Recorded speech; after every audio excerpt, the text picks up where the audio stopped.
Amigas ba no? Ha? Mga amigas.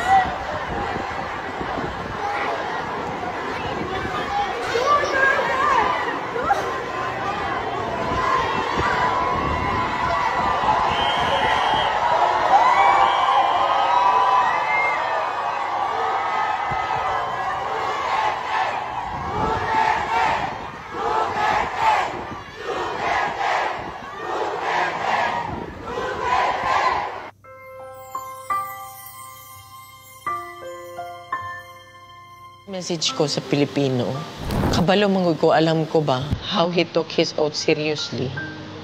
Gihimo niya ang tanan para sa Pilipino. Gusto niya may maayos na buhay ang bawat Pilipino. Gi-make sure niya na ang mga tao maka-avail sa medical assistance when he was president. Gi-make sure niya na before mulanding ang bagyo, naana siya dito, mag-una na siya dito. Katong sa Marawi, gi-make sure niya mawala ang kagubot. Even sa iyang katigulangon, naningkamot yun siya. Katong siya naglingkod na presidente. Miski nakapoy siya, wala mo kabalo na during the time na pandemic, almost failing na iyang health. Pero gusto gito niya mag-cabinet meeting pa rin. He does not care kung magka-COVID siya. He doesn't deserve this kind of treatment. Di naman gani, gusto na siyang trabaho. Di na gusto ng mudagan ng papolitika. Ang tao lang si pamugos niya.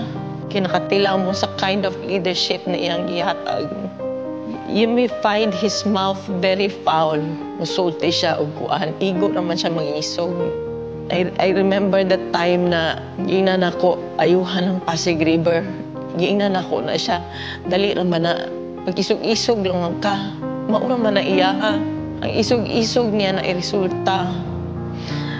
Mga nag-inabuso na siya during sa iyang presidency.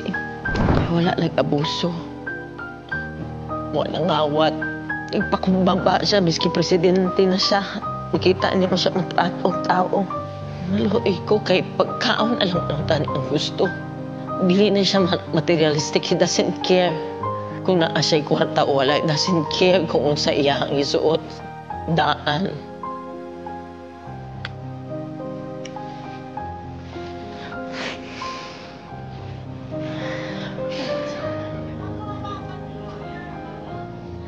Loko ka pa noon sa akong pagtabang. Maski kaluoy lang ang kaluoy na lang. Abuso. Grabe. Abuso. Sa simple lang ay yung gusto. Deprive pag yun ninyo.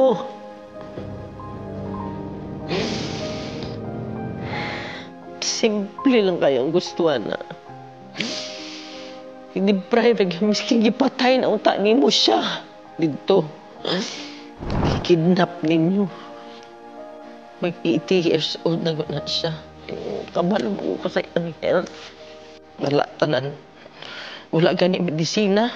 Kay gikan mi sa Hong Kong. Good for 3 days lang iyang dala. Pati sa nina.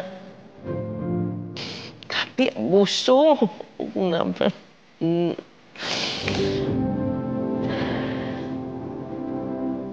Grabe. Wala man lang siya ni trigger o pusil. Maski isa. Wala man lang siya pusil. Wala man lang siya gidunggab. Accusations 9 kabuo. As man ang 9. Wala maganin niya magkiti siguro ng 9 na gina-accuse siya. Oh, gani, grabe gani. Gulong na lang gibulhot na nila diri sa Pilipinas na iyang natawan. Iyang anak pag ginabuhat diri sa mga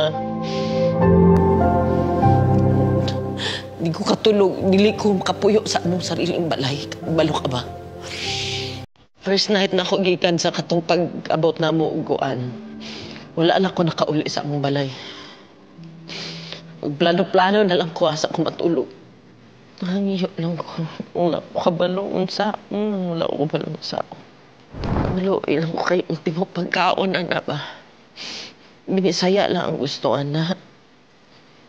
Kung uba naghandong, umansyon ka na sa dili. God. Ano lang. Maghangyo ko sa inyo. Di tabundang at di siya mubalik. Ayaw yun mo unlang. Di tabundang. Please continue to pray for him.